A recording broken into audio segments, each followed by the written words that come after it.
नमस्कार, मी शामल भंडारे न्यूज 18 लोकमत मध्ये तुम्हा सर्वांचं स्वागत करते। मुंबईतील बोट अपघात प्रकरणात नवीन माहिती समोर आली आहे। नीलकमल ही बोट बुधवारी गेट ऑफ इंडिया जवळ समुद्रात बुडाली। या अपघातात 13 जणांचा मृत्यू झालाय। त्यातील 3 जण नौदलाचे आहेत तर 10 नागरिक असल्याचं मुख्यमंत्र्यांनी सांगितलंय। नीलकमल प्रवासी बोटीला नौदलाच्या बोटीने धडक दिल्याचं मुख्यमंत्र्यांनी म्हटलंय। नौदलाच्या बोटीला नवीन इंजिन लावले होते, त्या इंजिनाची चाचणी घेतली जात होती। या चाचणीच्या वेळी इंजिनामध्ये बिघाड झाला, त्यामुळे बोटीवरील ताबा गेला। त्यानंतर भरधाव असणारी ही बोट नीलकमल बोटीवर आदळली आणि अपघात झाला, असे मुख्यमंत्री देवेंद्र फडणवीस यांनी सांगितलंय। नौदलाचे व्हाईस ॲडमिरल संजय जगजीत सिंग यांनी जी काही माहिती दिली आहे त्या माहितीनुसार सायंकाळी 7:30 पर्यंत 13 जणांना मृत घोषित केलं आहे। यामध्ये 3 नौदलाचे आहेत आणि 10 नागरिक आहेत ज्यांना मृत घोषित केलेलं आहे। 2 गंभीर जखमींना नौदल रुग्णालयामध्ये दाखल करण्यात आलेलं आहे।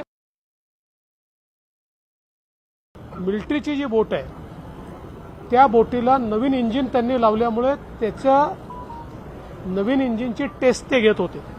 त्याचा व्हिडिओ देखील आता उपलब्ध आहे, आपण बघितला असेल तर ते 8 आकार जो काढतात ते टेस्टिंग त्याचं चाललं होतं आणि त्या टेस्टिंगच्या वेळी त्यांचं प्राथमिक मत असं आहे की इंजिनचा काही थ्रॉटलचा प्रॉब्लेम झाला आणि त्याच्यामुळे त्यांचा ताबा गेला आणि थेट या नेव्हीच्या बोटीने या नीलकमल बोटीवर जाऊन त्या ठिकाणी ती आदळली आणि त्यातनं अपघात। दरम्यान एलिफंटाजवळ झालेल्या अपघाताची थरारक दृश्य पाहूयात।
आमची बोट म्हणजे रोज 2:30च्या नंतर एलिफंटाला ती जात होती।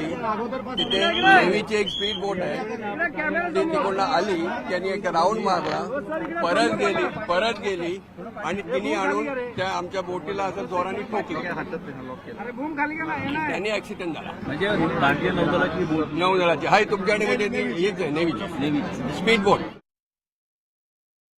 लाईफ जॅकेटचा प्रश्न नाही, बोटीवर येऊन नेव्हीची बोटच आदळली, त्याला काय करणार तो कॅप्टन आणि हे तो मुद्दा वेगळा आहे। एक ओढ झाली अशी नाही आहे, तो बोटीच्या मधोमध तो येऊन केली, आपल्याला व्हिडिओ दिसतोय। बोटीच्या मध्ये येऊन त्याने टक्कर दिली, ते काय 2 तुकडे झाले त्याच्या बोटीचे। आणि ही पण पॅसेंजरनेच काढलेला आहे, ही व्हिडिओ पॅसेंजरची।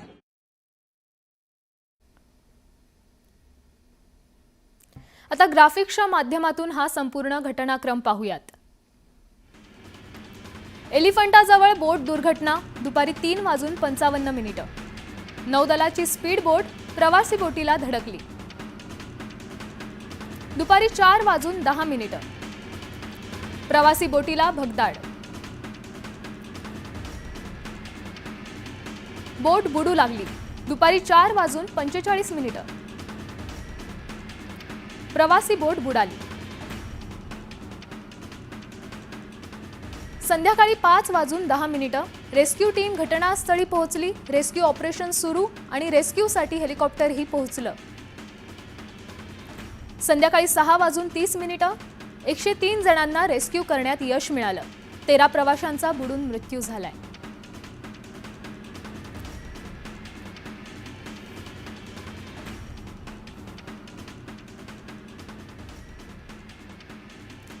दरम्यान या प्रकरणात नौदलाकडून पत्रक जारी करत अपघात आणि रेस्क्यू ऑपरेशनबाबत माहिती देण्यात आली. पाहूयात.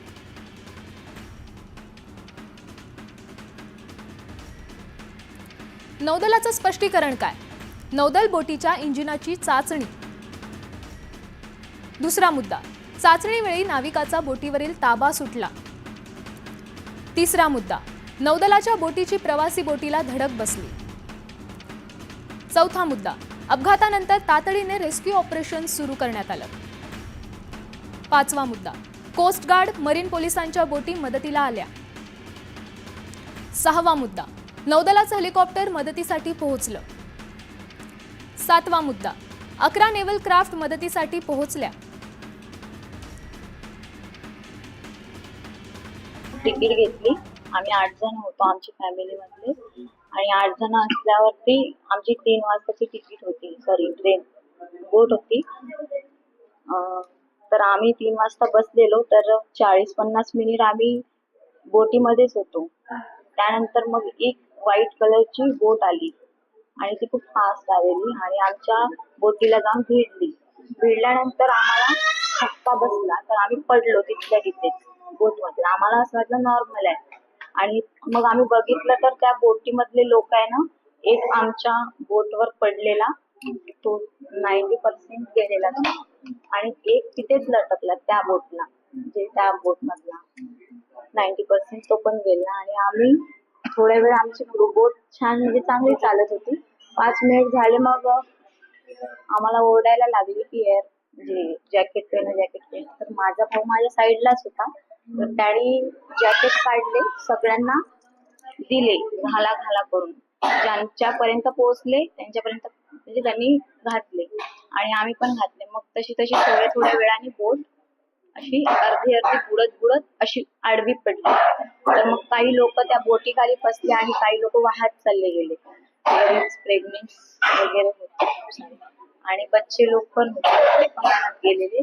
आणि आमच्याकडे छोटा बाळ होता आणि माझी सासूबाई आणि मी, माझ्या आई, माझे भाऊ हे प्रोग्राम करिता आलेले होते. तर मी बोलली चला आम्हाला फिरायला घेऊन गेलेलो, एलिफंटाला जायचं. तर असा प्रकार घडलेला. अपघात होतानाची दृश्य बोटीतील एका प्रवाशाने मोबाईल कॅमेऱ्यात चित्रित केली आहे. व्हिज्युअल्समध्ये स्पष्टपणे दिसतंय की नौदलाची बोट वेगानं प्रवासी बोटीच्या दिशेनं येते. सुरुवातीला बोटीतील प्रवाशांनाही वाटलं की ही बोट आपली दिशा बदलेल, पण बोट जसजशी जवळ आली तसतसा प्रवाशांचा थरकाप उडाला. काही प्रवासी ओरडू लागले. अखेर व्हायचं तेच झालं आणि वेगाने येणारी बोट थेट प्रवासी बोटीला धडकली. धडकेनंतर बोटीला भगदाड पडलं. बोटीतील प्रवाशांची धावपळ उडाली.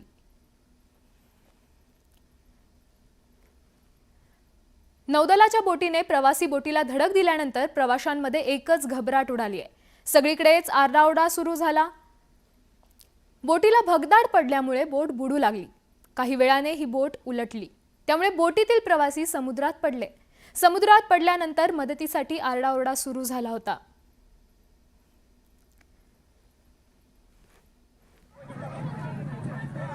स्क्रीनवर पाहत असलेली दृश्य ही बोट उलटल्यानंतरची आहेत.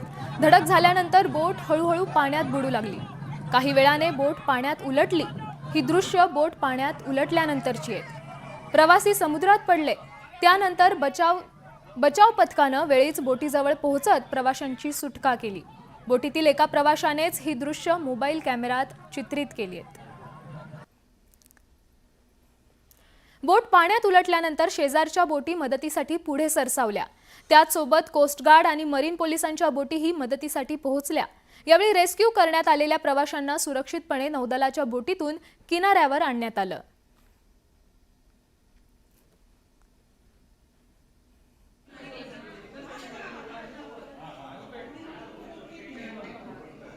रेस्क्यू करण्यात आलेल्या प्रवाशांना तातडीने सेंट जॉर्ज रुग्णालयात हलवण्यात आलं.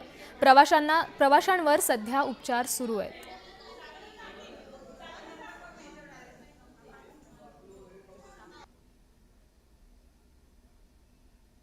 रेस्क्यू केलेल्या प्रवाशांना किनाऱ्यावर आणण्यात आलंय. रेस्क्यू केलेल्या प्रवाशांचा व्हिडिओ समोर आला.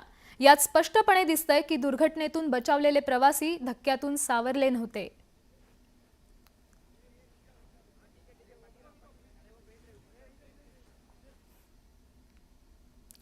आता पाहूयात सुपरफास्ट 100.